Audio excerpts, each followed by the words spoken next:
जय हिंद दोस्तों वीडियो शुरू करने से पहले मैं आपको जानकारी देना चाहूंगा अनअकैडमी के बारे में, जो कि इंडिया का लार्जेस्ट लर्निंग प्लेटफॉर्म है, जहां पर आप लोग अनअकैडमी को ज्वाइन करके इसके प्लस फीचर्स का फायदा उठा सकते हो, जिसमें कि आपको लाइव क्लासेस मिलेगी जो कि आपको इंडिया के टॉप एडुकेटर के माध्यम से दी जाएगी। Unlimited access to all courses मिलेगा, लाइव टेस्ट सीरीज मिलेगी, साथ ही आपको मेंटरशिप एंड गाइडेंस भी यहाँ पर दी जाएगी। इसके अलावा आपको यहाँ पर मैं बता दूं कि complete CTT marks booster course आप यहाँ से ले सकते हो, पेपर एंड पेपर 2 का, जिसकी जो बैच है वो आपकी 5 अक्टूबर से स्टार्ट हो चुकी है और ये सब आपको एक सब्सक्रिप्शन लेने पर मिल जाएगी। साथ ही यहाँ पर आपको complete batch course on DSSB general paper, जिसकी जो बैच है वो 8 अक्टूबर से स्टार्ट हो चुकी है अनअकैडमी प्लस पर, तो ये भी आप लोग यहाँ से ले पाओगे। यहाँ पर आपको बेसिकली सभी की टेस्ट सीरीज मिल जाएगी और अन्य जानकारी मिलेगी। अगर आप यहाँ पर TT का सब्सक्रिप्शन लेना चाहते हो तो आप यहाँ पर कोड का इस्तेमाल करके, जिसमें कि अगर आप XYZ10 इस्तेमाल करोगे तो आपको 10% की छूट मिल जाएगी। अगर आप 1 मंथ का कोर्स लेते हो तो आपको 1200 रुपये पे करने होंगे, और अगर आप 12 मंथ का कोर्स लेते हो तो आपको 6000 रुपये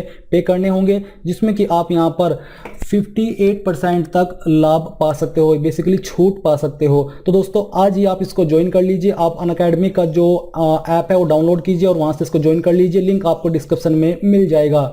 दोस्तों इस वीडियो में आपको बताने वाला हूं Maharashtra postal circle postman mail guard and MTS online form 2020 से जुड़े आपके कुछ महत्वपूर्ण सवालों के जवाब, जिनका जवाब जानना आपके लिए बेहद जरूरी है, क्योंकि ये सवाल आपके लगातार फॉर्म फिलअप की वीडियो के ऊपर पूछे जा रहे थे, जो कि मैंने आपके कल लिंक एक्टिवेट होने के बाद बनाई थी। तो इसके ऊपर आपके काफ़ी सारे कमेंट देखने को मिले, तो इसमें से मैंने आपके कुछ कमेंट ऐसे लिए हैं कि जिनका आंसर आपको देना बहुत ही ज़रूरी है, क्योंकि ये मे बी सभी लोगों से पूछे गए हैं और मुझे भी लगता है कि हाँ इनका आंसर आपको देना चाहिए, ताकि आपसे इस फॉर्म को भरने में कोई भी मिस्टेक न हो। तो इन क्वेश्चन का आंसर मैं आपको इस वीडियो में करने वाला हूं। अगर आपके कोई और भी ऐसे सवाल है जो कि आपको उनका आंसर जानना है, और वो ऐसे सवाल है जिनका जवाब आपको मिलना चाहिए और सभी लोगों के सामने उन सवालों से प्रॉब्लम हो रही है, तो आप वो भी इस वीडियो को देखने के बाद कमेंट कर सकते हैं। मैं फिर एक वीडियो और बना करके आपको उनका आंसर कर दूंगा।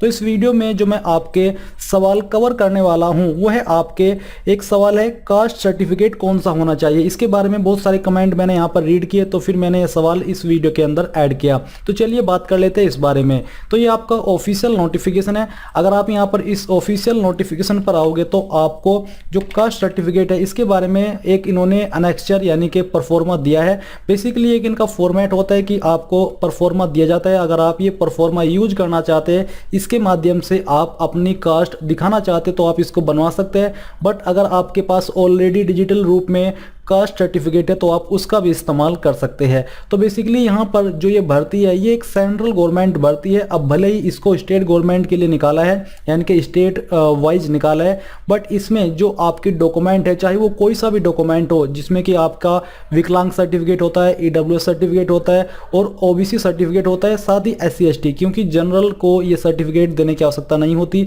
इसलिए यहाँ पर जो आपका सवाल है वो लगातार पूछा जा रहा है कि जो हमारा कास्ट सर्टिफिकेट है क्या वो स्टेट का होना चाहिए या फिर क्या वो सेंट्रल का होना चाहिए। दोस्तों आपका जवाब ये है कि ये जो आपकी भर्ती है, मैंने आपको बताया कि सेंट्रल गवर्नमेंट है, तो इसमें जो आपका सर्टिफिकेट मांगा गया है ये आपका सेंट्रल का ही होना चाहिए। जी हाँ दोस्तों, आपने सही सुना, आपका जो कास्ट सर्टिफिकेट है वो आपका सेंट्रल का होना चाहिए। अगर आपने ऑलरेडी स्टेट का कर दिया तो आपने गलती कर दी है, और अगर मैंने किसी को 1-2 कमेंट में बताया कि स्टेट का चाहिए तो वो मेरे से भी गलती हुई है, इसके लिए मैं माफ़ी चाहता हूँ। मैंने अभी यहाँ पर जानकारी चेक की और जो इन्होंने अनेक्चर यहाँ पर दिए हैं इसमें मैंने चेक किया कि जो इसमें इन्होंने परफॉर्मा ऐड किया है वो सेंट्रल गवर्नमेंट के रूल्स के अकॉर्डिंग किया है। इसलिए यहाँ पर मैं आपको कह रहा हूँ कि आपको सेंट्रल का जो कास्ट सर्टिफिकेट है वही यूज करना है। अगर अभी आपके पास नहीं है तो बनवा लीजिए, क्योंकि इसमें आपको काफ़ी समय दिया गया है फॉर्म को भरने में। तो अगर अभी आप अप्लाई करोगे तो आपको मे बी 1 से 2 हफ्ते के अंदर मिल जाएगा। अनेक्सर 10 के अंदर आप देख सकते हो form of certificate to be produced by other backward classes. तो यहाँ पर ये जो आपका सर्टिफिकेट है उसमें जो जानकारी आपको भरनी होती है ये वो जानकारी है जो कि सेंट्रल गवर्नमेंट कास्ट सर्टिफिकेट को भरनी होती है, यानी कि जिनको कास्ट सर्टिफिकेट सेंट्रल गवर्नमेंट से बनवाना होता है उनको ये सब जानकारी भरनी होती है। ये अगर स्टेट का होता है तो उसमें ये कुछ ऐसे ऑप्शन ऐड नहीं होते कि आप कौन सी स्टेट से बिलोंग करते हो, यानी कि यूनियन टेरिटरी के अंदर आते हो या नहीं आते हो। तो बेसिकली आप लोग समझ ही गए होंगे कि आपको सेंट्रल गवर्नमेंट का सर्टिफिकेट चाहिए। मैं अब इसको टेक्निकल वे में नहीं जाता, बट आप इसको क्लियर कर लीजिए। फिर यहाँ पर दोस्तों आपका अगला सवाल आता है कि जो आप इसमें अप्लाई कर रहे हो पोस्टमैन, मेल गार्ड और एमटीएस की पोस्ट पर, एक में मांगी है आपसे 12वीं की क्वालिफिकेशन और एक में मांगी है आपसे 10वीं की क्वालिफिकेशन। तो क्या जब आपसे क्वालिफिकेशन मांगी जा रही है और उसमें वहाँ पर आपके सामने एक ऑप्शन आता है कि क्या 10th में आपके पास मराठी लैंग्वेज थी, फिर आता है क्या 12th में आपके पास मराठी लैंग्वेज थी। अगर सिर्फ आप 10वीं की क्वालिफिकेशन से अप्लाई कर रहे हो तो आपके पास अगर 10th में मराठी एक सब्जेक्ट था तो आप इसमें अप्लाई करने के लिए पूरी तरीके से एलिजिबल हो और कोई भी प्रॉब्लम नहीं है। और साथ ही एक सवाल ये आया था कि सर मेरे पास 12th में 10th में मराठी सब्जेक्ट था बट 12th में नहीं था, तो ऐसे में क्या मैं एलिजिबल हूँ? तो हाँ दोस्तों, आप एलिजिबल हो अगर आपके पास सिर्फ 10th तक भी मराठी सब्जेक्ट था, 12th में नहीं था और आप दोनों पोस्ट पर अप्लाई करना चाहते हो तो आप पूरी तरीके से एलिजिबल हो, क्योंकि किसी एक क्वालिफिकेशन में चाहिए, चाहे वो 10th में हो या फिर 12th में हो, और आपको उसकी नॉलेज भी होनी चाहिए। प्रूफ के तौर पर 10th 12th में आपके पास सब्जेक्ट होना चाहिए और वैसे आपको नॉलेज भी होनी चाहिए। तो यहाँ पर ये आप क्लियर कर लीजिए कि अगर आपके पास इनमें से कोई एक क्वालिफिकेशन के अंदर मराठी सब्जेक्ट था या फिर कोंकणी सब्जेक्ट था तो आप इसमें अप्लाई करने के लिए एलिजिबल हो। फिर यहाँ पर दोस्तों आपका जो अगला सवाल है कि क्या ड्राइविंग लाइसेंस जरूरी है, क्योंकि इसके बारे में मैंने देखा कि कुछ लोगों को कन्फ्यूजन हो रहा है, क्योंकि वहाँ पर एक सवाल आता है कि क्या आपके पास ड्राइविंग लाइसेंस है 2 इयर्स का। तो यहाँ पर दोस्तों मैं आपको इसके बारे में भी जो आपका डाउट है वो क्लियर कर देता हूँ और मैं यहाँ पर आपको इसको ऑफिशियल रूप से करता हूँ।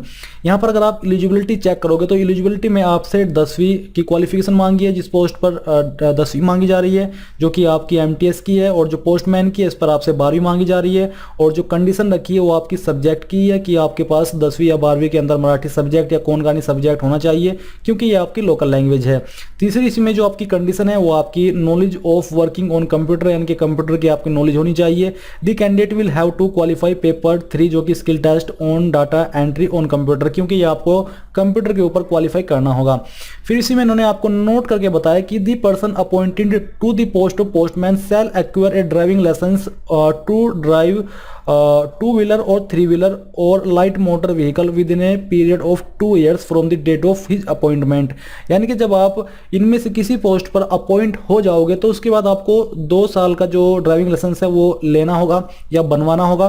बट अगर अप्लाई की बात करें तो आपसे शुरुआती तौर पर कोई भी कंपलसरी रूप से ड्राइविंग लाइसेंस नहीं मांगा जा रहा है, ना लाइट मोटर व्हीकल ना फिर हैवी मोटर व्हीकल, यानी कि शुरुआती रूप से आपको कुछ लाइसेंस की जरूरत नहीं है। आप अप्लाई कर लीजिए, जब आपकी अपॉइंटमेंट हो जाएगी तो आपको वहां पर बताया जाएगा कि हाँ अब आप अपना ड्राइविंग लाइसेंस बनवा लीजिए, क्योंकि इसकी आवश्यकता आपको पड़ने वाली है। अब आपने यहाँ पर जो 3 जरूरी सवाल थे इनके आंसर जान लिए। अब मैं कुछ क्वेश्चन के आंसर यहीं से डायरेक्टली इस वीडियो पे जो कमेंट आए हैं उनसे करता हूँ, क्योंकि ये सवाल कुछ 1-2 कैंडिडेट से पूछे इसलिए मैंने इनको ऐड नहीं किया और मैं यहाँ पर इसी में इनको कवर कर देता हूँ। तो यहाँ पर एक सवाल है कि मेरे 10th के सर्टिफिकेट में ये पूछा है मैं तेरा हीरो के यूजर ने सिर्फ 6 सब्जेक्ट है और पोर्टल में 7 सब्जेक्ट फिलअप करना है, तो कैसे करूँ हेल्प। तो यहाँ पर दोस्तों मैं आपको बता दूं कि मैंने भी 10th में जो अभी फॉर्म की ये वीडियो बनाई है उसमें 10th में 6 सब्जेक्ट की ही जानकारी भरी है, यानी कि सिर्फ 6 सब्जेक्ट के ही नंबर भरे हैं। और यहाँ पर ये बोल रहा है कि इसमें 7 सब्जेक्ट फिलअप करना है, तो ऐसा मेरे सामने कुछ एरर नहीं आया कि आपको 7 सब्जेक्ट के भरने होंगे। आप वहाँ पर अपना बोर्ड, अगर आपके बोर्ड का नाम आ रहा है तो वो सिलेक्ट कर लीजिए, नहीं तो अदर्स के ऊपर क्लिक करके अपने बोर्ड का नाम खुद से फिलअप कर दीजिए और फिर वहाँ पर आप मार्क्स सिलेक्ट करके एक सब्जेक्ट लिखे, एक तरफ आपको टोटल मार्क्स डालने हैं और फिर दूसरी तरफ आपको अपने जितने नंबर आपको उसमें से आए थे वो डालने हैं। तो आपको इसमें कुछ प्रॉब्लम आनी नहीं चाहिए। ये मे भी कुछ टाइम के लिए टेक्निकल प्रॉब्लम होगी, क्योंकि अगर आप ये वीडियो भी वॉच करोगे तो मैंने भी इसमें सिर्फ 6 सब्जेक्ट की ही जानकारी भरी है। तो ये आपका आंसर हो गया है।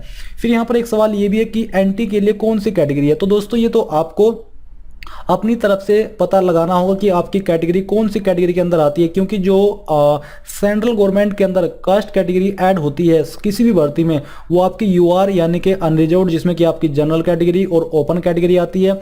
फिर इसके अलावा आपकी SC/ST, जिसमें आपको पता है कि आपकी कैटेगरी SC/ST में आती है या फिर नहीं आती है। और फिर OBC होती है, क्रीमी लेयर और नॉन क्रीमी लेयर। तो यही आपकी कैटेगरी है। मे बी जो आपकी NT कैटेगरी है, ये आपके महाराष्ट्र के अंदर आपको चेक करना होगा कि मेरी कैटेगरी किसके अंदर आती है, क्योंकि उधर के बारे में मुझे इतनी नॉलेज नहीं है।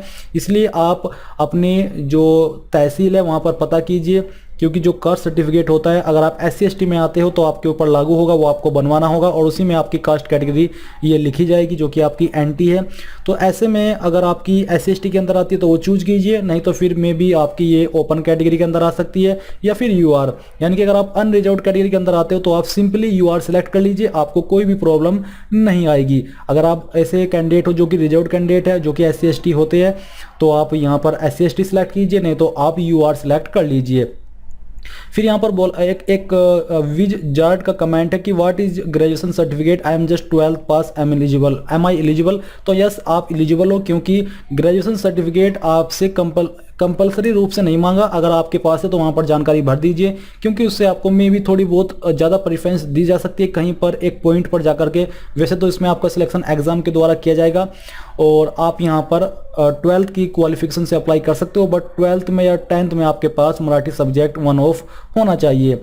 फिर यहाँ पर दोस्तों कुछ ऐसा डिप्लोमा एलिजिबल है क्या, तो इन्होंने लिखा कि नहीं है। बेसिकली इसमें अगर आपके पास 10th के अलावा उसकी एलिजिबल कोई क्वालिफिकेशन है उसके बराबर की, तो आप में भी अप्लाई कर सकते हो, बट ये भी कंडीशन यही रहेगी कि आपके पास यहाँ पर जो डिप्लोमा है उसमें 10th या फिर जो आपने 10th की है उसमें आपके पास मराठी सब्जेक्ट होना जरूरी है, तभी आप डिप्लोमा से अप्लाई कर पाओगे। वैसे भी आप ये तो नहीं है कि आपने 8वीं के बाद डायरेक्टली डिप्लोमा कर लिया, आप यहाँ पर 10th के माध्यम से अप्लाई करके भी इसमें अप्लाई कर सकते हो, क्योंकि 10वीं तो कम से कम चाहिए ही। अगर आपके पास 10वीं है तो आप एलिजिबल हो। तो दोस्तों यहाँ पर यही आपके कुछ ऐसे सवाल थे जिनका मुझे आंसर लगा कि आपको देना चाहिए। अगर आपके कुछ और सवाल है जो कि आपको डाउट है उनके ऊपर और आपको परेशान कर रहे हैं, तो आप मुझे कमेंट करके पूछ सकते हैं। मैं कोशिश करूंगा कि आपको जितना जल्दी हो सके उनका आंसर कर सकूं, और अगर वो सवाल ऐसा होता है जो कि लगातार पूछा जा रहा है तो मैं उसके ऊपर आपके लिए वीडियो बना दूंगा। और इस वीडियो के लास्ट में बस आपसे यही कहना चाहूंगा कि प्लीज़ उस वीडियो को लाइक, शेयर और साथ ही साथ आपके अपने YouTube चैनल ज्ञानदेव होस्ट को सब्सक्राइब कर ले, और सब्सक्राइब करने के बाद बेल के आइकन को दबा दे, ताकि आपको आगे आने वाली वीडियोस के नोटिफिकेशन सबसे पहले मिल पाए। जय हिंद दोस्तों।